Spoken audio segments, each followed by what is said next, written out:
रात का साया विस्तारित संस्करण। मेरा नाम राहुल शर्मा है। मैं दिल्ली में सॉफ्टवेयर इंजीनियर की नौकरी करता था, लेकिन पिताजी की अचानक मृत्यु के बाद मुझे वापस अपने पैतृक कस्बे मिर्जापुर आना पड़ा। वहाँ हमारी पुरानी हवेली थी, जो करीब 202 साल पुरानी थी। 4 मंजिला, लकड़ी के फर्श, ऊंची ऊंची छतें और पिछवाड़े में एक पुराना कुआं। बचपन में मैं वहाँ गर्मियों की छुट्टियों में आता था, लेकिन तब से बहुत कुछ बदल गया था। लोग कहते थे कि हवेली में कुछ गड़बड़ है, रात को अजीब आवाजें आती हैं, लेकिन मैंने इसे बकवास समझा। शहर की भीड़ और तनाव से थककर मैंने फैसला किया कि कुछ महीने यहीं रहकर हवेली को ठीक कराऊंगा और बेच दूंगा। पहली रात सब कुछ सामान्य था। मैंने पुरानी लालटेन जलाई, चाय बनाई और ऊपरी मंजिल के बड़े कमरे में बिस्तर लगाया। आधी रात के करीब जब हवा तेज चलने लगी, तो पहली आवाज आई, म्याऊं म्याऊं, बहुत धीमी, दर्द भरी, जैसे कोई बिल्ली घायल होकर रो रही हो। आवाज मेरे बिस्तर के ठीक नीचे से लग रही थी। मैंने लाइट जलाई, नीचे झांका, कुछ नहीं। मैंने सोचा कोई आवारा बिल्ली घुस आई होगी। खिड़की बंद की और सो गया। दूसरी रात बारिश शुरू हो गई थी। बिजली चली गई। मोमबत्ती जलाकर मैं डायरी लिख रहा था। अचानक आवाज आई, म्याऊं म्याऊं म्याऊं, अब पहले से ज्यादा तेज और पास। उसके कुछ सेकंड बाद दूर से जवाब मिला, भौं भौं भौं, कुत्ते की गहरी गुस्सैल आवाज। दोनों आवाजें एक दूसरे से बात कर रही थी। बिल्ली रो रही थी, कुत्ता चेतावनी दे रहा था।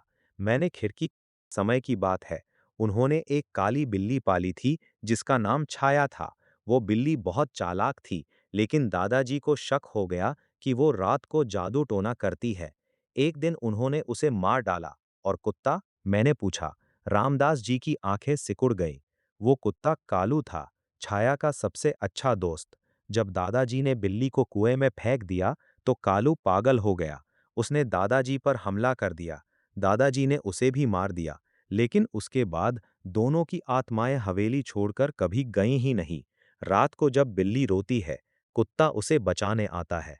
जो भी सुनता है, वो धीरे धीरे पागल हो जाता है।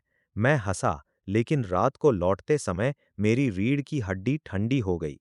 चौथी रात बारिश तेज हो गई थी। मैं बिस्तर पर लेटा था।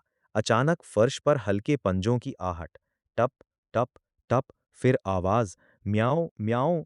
अब मेरे सिरहाने से, जैसे बिल्ली मेरे तकिए पर बैठी हो। मैंने हाथ बढ़ाया। ठंडी हवा महसूस हुई।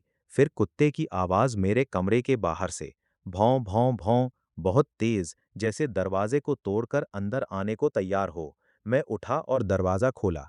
गलियारे में कुछ नहीं, लेकिन दीवार पर दो छायाएं दिखीं, एक छोटी बिल्ली की, दूसरी बड़ा कुत्ता। जब मैंने टॉर्च मारी, छायाएं गायब हो गईं। पांचवी रात, डायरी की खोज। मैंने पुरानी अलमारी तोड़ी। अंदर दादाजी की पुरानी डायरी मिली। उसमें लिखा था, 1987, 17 अक्टूबर, आज छाया को मार दिया। वो हर रात मेरे सपनों में आती थी। लेकिन कालू, वो हर रात छाया को ढूंढता है। आज मैंने उसे भी जहर दे दिया। अब वो दोनों उस रात आवाजें और भयानक हो गईं। म्याओ म्याओ म्याओ, चीख जैसी, दर्द और गुस्से से भरी। भौं भौं भौं हो। मेरे पैरों पर ठंडे पंजे महसूस हुए। मैं चीखा, नीचे देखा, हवा में। पर मैंने सुना, म्याओ, बहुत धीमी, प्यार भरी, जैसे कोई मुझे बुला रहा हो। फिर मेरे कान के पास फुसफुसाहट, राहुल, आओ खेलते हैं। भौं भौं। अब कुत्ता मेरे पीछे था। गर्म सांस मेरी गर्दन पर। मैंने मुड़कर देखा। अंधेरे में दो चमकती आंखें, बिल्ली की आंखें। फिर एक बड़ा साया, कुत्ता। दोनों धीरे धीरे इंसानी आकृति में बदल रहे थे। एक छोटी लड़की जैसी छाया और एक मजबूत आदमी जैसी। बिल्ली की छाया मेरी तरफ बढ़ी। उसका पंजा मेरी छाती पर रखा, ठंडा लेकिन जलन जैसा। म्याऊं, कुत्ता गरजा, भौं, और मेरी ओर लपका। मैं भागा। सीढ़ियां चढ़ते समय मेरे पैर फिसले। गिरते वक्त मैंने देखा, कुएं के पास दोनों छायाएं खड़ी थी। बिल्ली मेरी तरफ देखकर रो रही थी। कुत्ता मुझे घूर रहा था। सातवीं रात अंत। अगली सुबह पड़ोसियों ने मुझे कमरे में पड़ा पाया।